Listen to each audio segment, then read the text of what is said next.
بسم اللہ الرحمن الرحیم۔ السلام علیکم ورحمۃ اللہ وبرکاتہ۔ حضرت بی بی آمنہ رضی اللہ تعالیٰ عنہ کے انتقال کے بعد دادا عبد المطلب نے حضرت محمد مصطفیٰ صلی اللہ علیہ وآلہ وسلم کو اپنی کفالت میں لے لیا، اور اس کے بعد آپ صلی اللہ علیہ وآلہ وسلم اپنے دادا کے گوشۂ عافیت میں پرورش پانے لگے۔ دادا عبد المطلب اپنے پوتے کا بہت زیادہ خیال رکھتے تھے۔ عبد المطلب کی آپ صلی اللہ علیہ وآلہ وسلم سے محبت کا یہ عالم تھا کہ کھانا کھانے بیٹھتے تو کہتے میرے بیٹے کو بھی لے آؤ۔ آپ صلی اللہ علیہ وآلہ وسلم تشریف لاتے تو عبد المطلب آپ صلی اللہ علیہ وآلہ وسلم کو اپنے پاس بٹھاتے، آپ صلی اللہ علیہ وآلہ وسلم کو اپنے ساتھ کھانا کھلاتے۔ حضرت عبد المطلب کے لیے کعبہ کے سائے میں ایک قالین بچھایا جاتا تھا، وہ اس پر بیٹھا کرتے تھے۔ ان کا احترام اس قدر تھا کہ کوئی اور اس قالین پر بیٹھتا نہیں تھا، چنانچہ ان کے بیٹے اور قریش کے سردار اس قالین کے چاروں طرف بیٹھتے تھے، لیکن رسول اللہ صلی اللہ علیہ وآلہ وسلم وہاں تشریف لاتے تو سیدھے اس قالین پر جا بیٹھتے۔ اس وقت آپ ایک تندرست لڑکے تھے،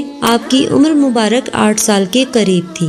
آپ کے دادا حضرت عبد المطلب کے ادب کی وجہ سے آپ کو اس قالین سے ہٹانا چاہتے تو عبد المطلب کہتے میرے بیٹے کو چھوڑ دو، اللہ کی قسم یہ بہت شان والا ہے۔ پھر وہ آپ کو محبت سے اس فرش پر بٹھاتے، آپ کی کمر پر شفقت سے ہاتھ پھیرتے، آپ کی باتیں سن سن کر حد درجے خوش ہوتے رہتے۔ کبھی وہ دوسروں سے کہتے میرے بیٹے کو یہیں بیٹھنے دو، اسے خود بھی احساس ہے کہ اس کی بڑی شان ہے، اور میری آرزو ہے کہ یہ اتنا بلند رتبہ پائے جو کسی عرب کو اس سے پہلے حاصل نہ ہوا ہو اور نہ بعد میں کسی کو حاصل ہو سکے۔ ایک بار انہوں نے یہ الفاظ کہے میرے بیٹے کو چھوڑ دو، اس کے مزاج میں طبعی طور پر بلندی ہے، اس کی شان نرالی ہے، یہاں تک کہ عمر کے آخری حصے میں حضرت عبد المطلب کی آنکھیں جواب دے گئی تھی، آپ نابینا ہو گئے تھے۔ ایسی حالت میں وہ ایک روز اس قالین پر بیٹھے تھے کہ آپ تشریف لے آئے اور سیدھے اس قالین پر جا پہنچے۔ ایک شخص نے آپ کو قالین سے کھینچ لیا، اس پر آپ رونے لگے۔ آپ کے رونے کی آواز سن کر عبد المطلب بے چین ہوئے اور بولے میرا بیٹا کیوں رو رہا ہے؟ جواب دیا آپ کے قالین پر بیٹھنا چاہتا ہے، ہم نے اسے قالین سے اتار دیا ہے۔ یہ سن کر عبد المطلب نے کہا میرے بیٹے کو قالین پر ہی بٹھا دو، یہ اپنا رتبہ پہچانتا ہے، میری دعا ہے کہ یہ اس رتبے کو پہنچے جو اس سے پہلے کبھی کسی عرب کو نہ ملا ہو اور اس کے بعد کسی کو نہ ملے، اور اس کے بعد پھر کسی نے آپ کو قالین پر بیٹھنے سے نہیں روکا۔ ایک روز بنو مدلج کے کچھ لوگ حضرت عبد المطلب سے ملنے کے لیے آئے، ان کے پاس اس وقت آپ صلی اللہ علیہ وآلہ وسلم بھی تشریف فرما تھے۔ بنو مدلج کے لوگوں نے آپ کو دیکھا، یہ لوگ قیافہ شناس تھے، آدمی کا چہرہ دیکھ کر اس کے مستقبل کے بارے میں اندازے بیان کرتے تھے۔ انہوں نے عبد المطلب سے کہا اس بچے کی حفاظت کریں، اسی لیے کہ مقام ابراہیم پر جو حضرت ابراہیم علیہ السلام کے قدم کا نشان ہے، اس بچے کے پاؤں کا نشان بالکل اس نشان سے ملتا جلتا ہے۔ اس قدر مشابہت ہم نے کسی اور کے پاؤں کے نشان میں نہیں دیکھی۔ ہمارا خیال ہے کہ یہ بچہ نرالی شان کا مالک ہوگا، اسی لیے اس کی حفاظت کریں۔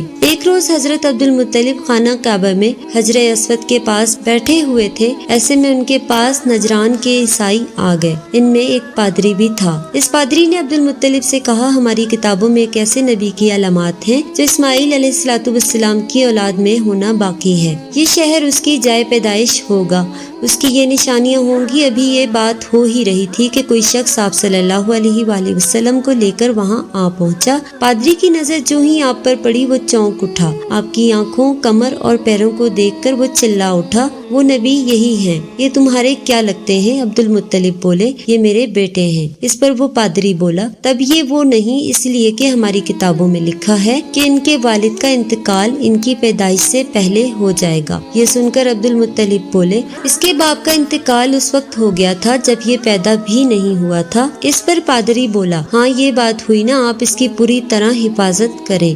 بہت زیادہ عمر والے ایک صحابی حیدر بن معاویہ رضی اللہ تعالیٰ عنہ کہتے ہیں میں ایک مرتبہ اسلام سے پہلے جاہلیت کے زمانے میں حج کے لیے مکہ معظمہ گیا، وہاں خانہ کعبہ کا طواف کر رہا تھا۔ میں نے ایک ایسے شخص کو دیکھا جو بہت بوڑھا اور بہت لمبے قد کا تھا، وہ خانہ کعبہ کا طواف کر رہا تھا اور کہہ رہا تھا اے میرے پروردگار میری سواری کو محمد صلی اللہ علیہ وآلہ وسلم کی طرف پھیر دے اور میرا دست و بازو بنا دے۔ میں نے اس بوڑھے کو جب یہ شعر پڑھتے سنا تو لوگوں سے پوچھا یہ کون ہے؟ لوگوں نے بتایا کہ عبد المطلب بن ہاشم ہے۔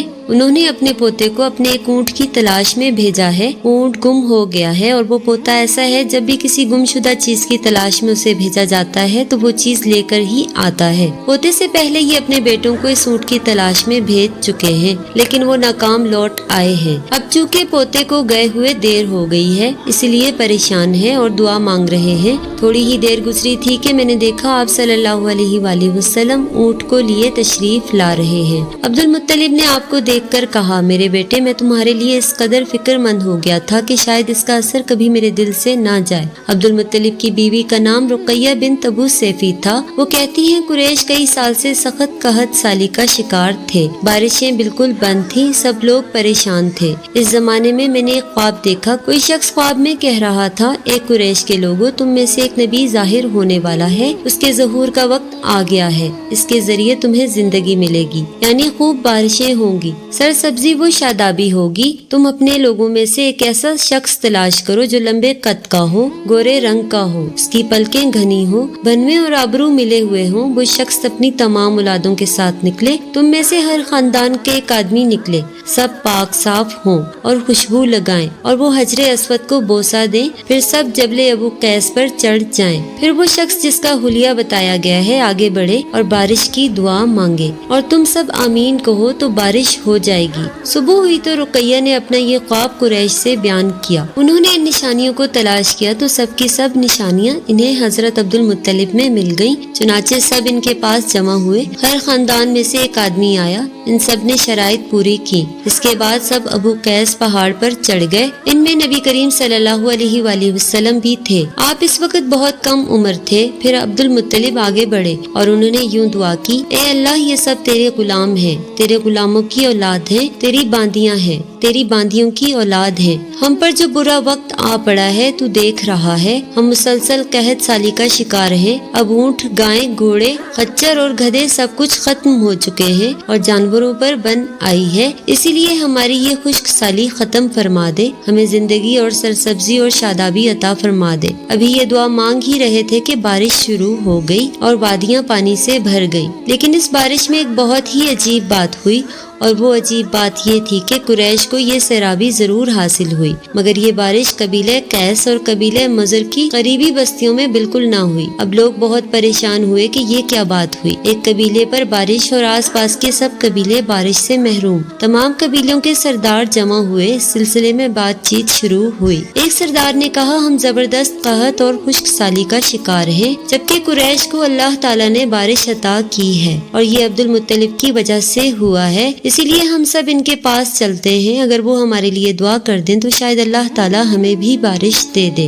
یہ مشورہ سب کو پسند آیا. چنانچہ یہ لوگ مکہ معظمہ میں آئے اور حضرت عبد المطلب سے ملے. انہیں سلام کیا. پھر ان سے کہا اے عبد المطلب ہم کئی سال سے خشک سالی کا شکار ہیں. ہمیں آپ کی برکت کے بارے میں معلوم ہوا ہے. اسی لیے مہربانی فرما کر آپ ہمارے لیے بھی دعا کریں. اسی لیے اللہ تعالیٰ نے آپ کی دعا سے قریش کو بارش عطا کی ہے. ان کی بات سن کر حضرت عبد المطلب نے کہا اچھی بات ہے. میں کل میدان عرفات میں آپ لوگوں کے لیے بھی دعا کروں گا. دوسرے دن صبح سویرے حضرت عبد المطلب میدان عرفات کی طرف روانہ ہوئے. ان کے ساتھ دوسرے لوگوں کے علاوہ ان کے بیٹے اور اللہ کے رسول صلی اللہ علیہ وآلہ وسلم بھی تھے. عرفات کے میدان میں عبد المطلب کے لیے ایک کرسی بچھائی گئی. وہ اس پر بیٹھ گئے. حضور صلی اللہ علیہ وآلہ وسلم کو انہوں نے اپنی گود میں بٹھا لیا. پھر انہوں نے ہاتھ اٹھا کر یوں دعا کی اے اللہ چمکنے والی بجلی کے رب اور کڑکنے والی گرج کے مالک پالنے والوں کے پالنے والے اور مشکلات کو آسان کرنے والے یہ قبیلہ قیس اور قبیلہ مضر کے لوگ ہیں. یہ بہت پریشان ہیں. ان کی کمریں جھک گئی ہیں. یہ تجھ سے اپنی لاچاری اور بے کسی کی فریاد کرتے ہیں. جان و مال کی بربادی کی شکایت کرتے ہیں. بس اللہ ان کے لیے خوب برسنے والے بادل بھیج دے اور آسمان سے ان کے لیے رحمت عطا فرما تاکہ ان کی زمینیں سرسبز ہو جائیں اور ان کی تکلیف دور ہو جائیں. حضرت عبد المطلب ابھی یہ دعا کر ہی رہے تھے کہ ایک سیاہ بادل اٹھا عبد المطلب کی طرف آیا اور اس کے بعد اس کا رخ قبیلہ قیس اور قبیلہ بنو مضر کی بستیوں کی طرف ہو گیا. یہ دیکھ کر عبد المطلب نے کہا اے گروہ قریش اور مضر جاؤ تمہیں سیرابی حاصل ہو گئی ہے. چنانچہ یہ لوگ اپنی بستیوں میں پہنچے تو وہاں بارش شروع ہو چکی تھی اور پھر اتنی تیز بارش ہوئی کہ ان کی زمینیں سرسبز و شاداب ہو گئی. حضرت عبد المطلب نے 82 برس کی عمر میں وفات پائی اور ہجون میں مدفون ہوئے. اس وقت آپ صلی اللہ علیہ وآلہ وسلم کی عمر مبارک 8 برس تھی. حضرت عبد